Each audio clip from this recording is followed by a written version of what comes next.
বেতন বৃদ্ধি সহ মোট 10 দফা দাবি তুলে আন্দোলনে নামল জলপাইগুড়ি পশ্চিমবঙ্গ চুক্তিভিত্তিক শিক্ষক প্রশিক্ষণ ও শিক্ষাকর্মী যৌথ মঞ্চ। শুক্রবার জেলা পরিষদ চত্বরে বিক্ষোভ দেখায় যৌথ মঞ্চের সদস্যরা।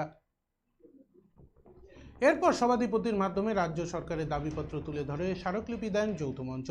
দাবিগুলির মধ্যে রয়েছে এসএসকে ও এমএসকে যথাক্রমে প্রাথমিক পর্ষদ ও মধ্যশিক্ষা পর্ষদের অধীনে অনুমোদনের দাবি তোলা হয়। এছাড়া এসএসকে ও এমএসকে স্কুলে শিক্ষক নিয়োগ, শিক্ষক শিক্ষিকাদের অবসরের সময় এককালীন 10 লক্ষ টাকা ও পেনশন প্রদানের দাবি তোলা হয়। ইউপিএস চালু করা, সার্ভিস বুক চালু সহ মোট 10 দফা দাবি তুলে ধরেন আন্দোলনকারীরা।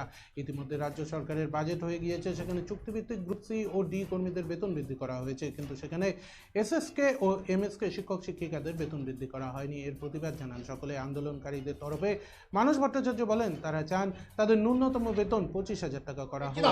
দ্রব্যমূল্যের বাজারে এত কম টাকায় সংসার চলে না। এদিকে বেশিরভাগ শিক্ষক শিক্ষিকাদের অবসর করার সময় হয়েছে, কিন্তু কোনো ভাতা বা পেনশন নেই তাদের। 2009 সালের পর থেকে নতুন কোনো নিয়োগ হয়নি। অন্যদিকে স্কুলগুলিকে উন্নত করার দাবি তুলে ধরা হয়েছে। সব দাবি জেলা পরিষদের সভাধিপতিকে তুলে দেওয়া হয়। অবিলম্বে আমাদের হবে এবং আমাদের সাথে সাথে একই সঙ্গে পশ্চিমবাংলার প্রত্যেকটা জেলা পরিষদে আজকে ডেপুটেশন বা স্মারকলিপি আমরা দিচ্ছি আমাদের বিভিন্ন দাবি দাওয়া ভিত্তিতে।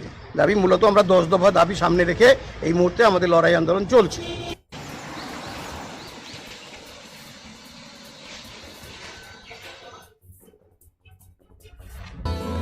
হোটেল পোদ্দার রেসিডেন্সি এই প্রথম কোচবিহারের 3 স্টার ক্যাটাগরি হোটেল।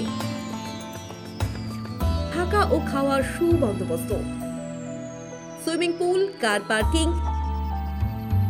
রয়েছে দুই রকমের conference hall, family restaurant, rooftop restaurant. আপনাদের শুভ পদার্পণ কামনা করে hotel Poddar residency, RRN road, Canara ব্যাংকের বিপরীতে, কোচবিহার। কন্ট্যাক্ট 8116703143।